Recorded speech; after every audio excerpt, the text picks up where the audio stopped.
All right, so I'm just going to give you a little very brief snapshot into Mount Abe's journey.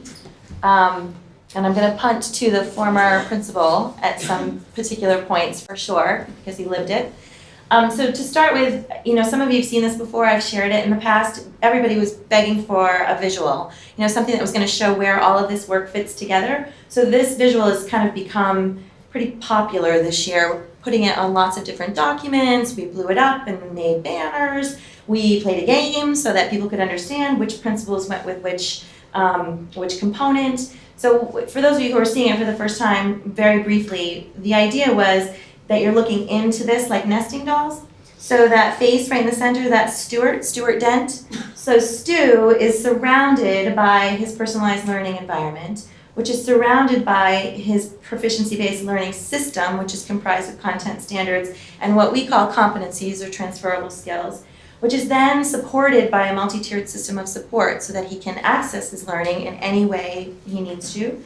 And then we are a policy governance system, so we are also guided by our ENDS policy that the community created about 9 years ago.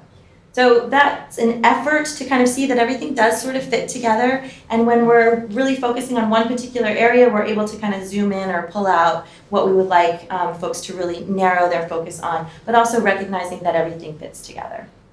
And this is my attempt at having K-12 conversations, which hasn't been the case up until the last year or so. So competency work began at Mount Abe years and years ago under different leadership, and they did work very closely with TAS, so Bill Rich is a huge influence in our work as well, and they created 5 competencies, and you can see what we named them. This is before the transferable skills document came out, so you can immediately see some connections. Last year, we also added this one, which, they're a work in progress still, and there's still conversation about are they all encompassing enough, especially now that we're starting our journey of kind of crosswalking them with transferable skills and thinking about content standards. So, but back to the competencies, here's an example of one of the competencies and how we broke it down into dimensions with some student-friendly reflective language to go with it. And from the dimensions, we created our rubrics. I can't really link it from here, but happy to just have them out for you guys to see. But, obviously creating our learning scales, starting with the opportunity to extend your learning all the way to getting started in your learning. So each one of those 6 competencies have a rubric to go with it. Lots and lots of work there. Do you want to speak about the piloting process that happened with those? After the first couple of years, we kind of, by choice, put it out to folks because you have to live them so you can go back and tweak them. I think a lot of the tweakings happened after I left. But the idea was that they're always living documents. They're never perfect. So we've had a change in leadership, obviously, both at the high school level and at the superintendent's level. And luckily, we have had the emergence of some pretty amazing teacher leaders. These are 2 examples of teacher leaders. That's Andrew and Gabe. Some of you met Andrew and Gabe recently, right? Down to your cohort group. Andrew and Gabe are now Rowland Fellows, and this is their work. PBGRs and working with competencies and transferable skills is their focus. So their part-time sabbatical has brought them all over the country to look and see what other schools are doing. And then they've really taken the lead at our school, thank goodness, because this change in leadership, now we're in our 3rd change at the high school in 3 years, I think a lot of this work would have lost all its momentum potentially had it not been for their work. And there's a small group of folks who also work with them who are extremely knowledgeable in this.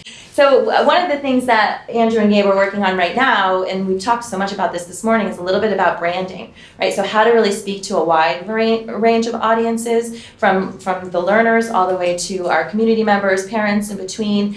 I have the fortunate advantage in some ways of being a 9th grade parent, and they are 9th grade teachers, and it's the 9th grade that's really taking on a lot of this piloting and a lot of this work, using a whole different grading system and really trying to immerse their students, their learners, into understanding where they fall in a continuum versus just everything we've been talking about today versus what's my grade, which is a very different world for my my son from what my daughter's experience was.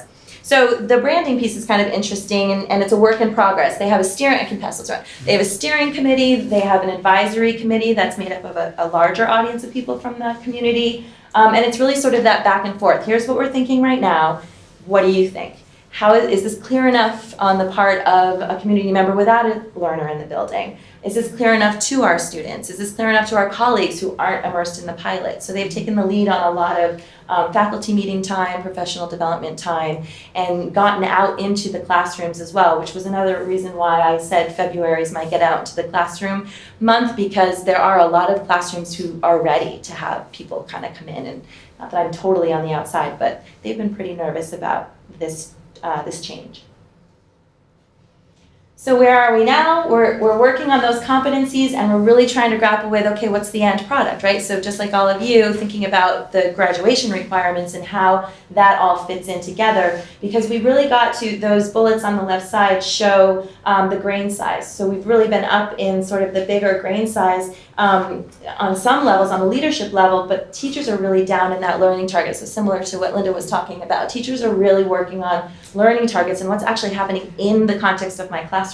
So it's a really tricky place to be, as you all know, being up, being down, being macro, being micro, and that's definitely where we are at the moment. So it is a lot of, there's some folks who are feeling really confident and articulate in the work, and there are folks who still don't understand. So in fact, just last week at the faculty meeting, Gabe and Andrew chose to just do a whole learning target redo. They were going to talk about habits of work, which was more around the transferable skills, but they were like, yeah, we're hearing the buzz on the street is we need to back up and do, they called it learning target redo. So that was helpful, and getting around to everybody and differentiate what they're doing is important. And again, this is what they shared at the Learning Target Redo. This is where everything fits everybody. This is what you're working on.